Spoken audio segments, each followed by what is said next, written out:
Marseille weather storm and revive their Champions League ambitions. In like a lion and out like a lamb.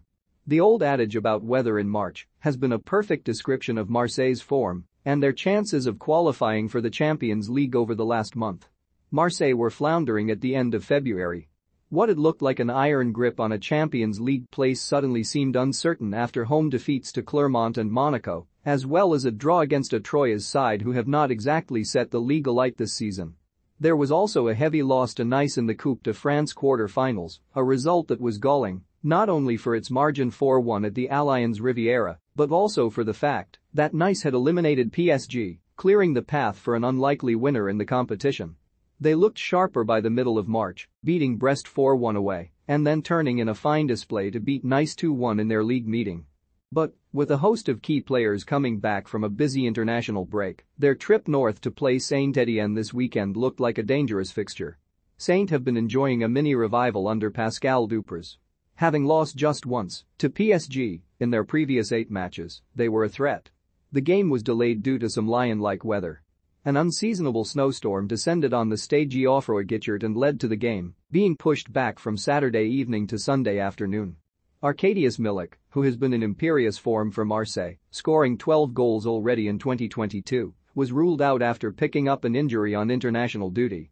He will be back soon, perhaps even for the first leg of their Conference League quarter-final against PAOK on Thursday, but, given the struggles of other players to find the net, he looked to be a crucial miss. Off the pitch, Milik's clashes with Jorge Sampaoli have been the stuff of legend, the Pole being particularly incensed by the arrival of Cedric Bakambu in January.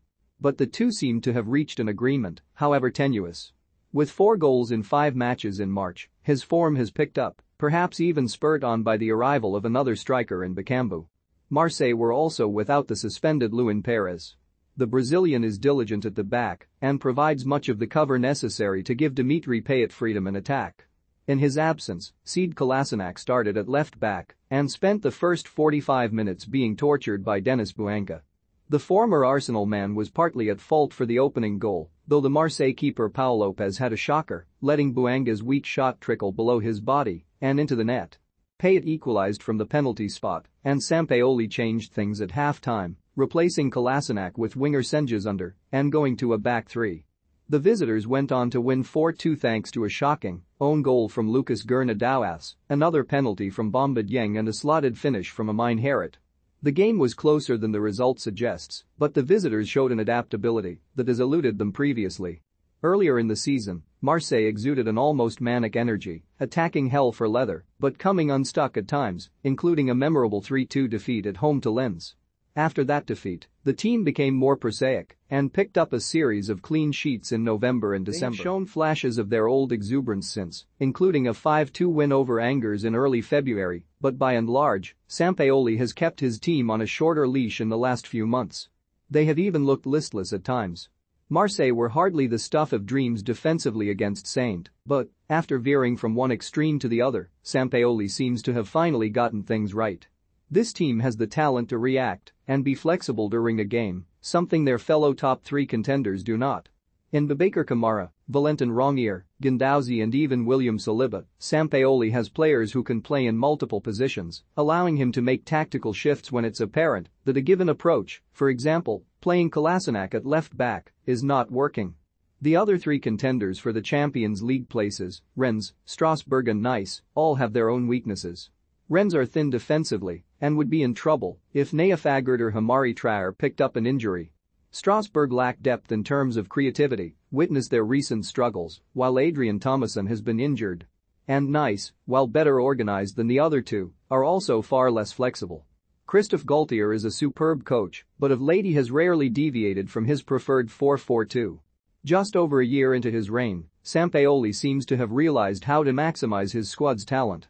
There are doubts lingering over the team's future, a looming transfer ban, and the loan returns of Harit, Saliba and Under, but with Dimitri Payet's contract looking like less of an albatross, and Milik, Maxim Lopez and Guendouzi having agreed to make their loan deals permanent, fans have reasons to be optimistic. Strasbourg 1-0 Lens Clermont 2-3 Nantes Metz 1-2 Monaco Montpellier 1-2 Brest Saint-Étienne 2-4 Marseille Troyes 1-0 Reims Lyon 3-2 Angers 5-1 Lorient Nice 1-1 Rennes Lille 0-0 Bordeaux PSG silenced some criticism as they ran out 5-1 winners against Lorient. The visitors, normally so well organized under Christophe Pélissier, were torn to ribbons by the front three of Kylian Mbappé, Neymar, and Lionel Messi. The Frenchman scored a double and set up the other 3 goals, 2 for Neymar and 1 for Messi. If this is PSG's reaction to having nothing to play for, it will make their matches more entertaining for neutrals in the next 2 months. Lyon looked likely to drop more points at home against Angers on Sunday. Missing Karl Toko Ekambi through illness and the brilliant young midfielder Maxence Caqueret to injury, they were pegged back twice and seemed to be heading for another disappointing draw. Enter Tite, the Brazilian winger signed from Shakhtar Donetsk on a short-term deal on Friday. He needed just 134 seconds to score the winner.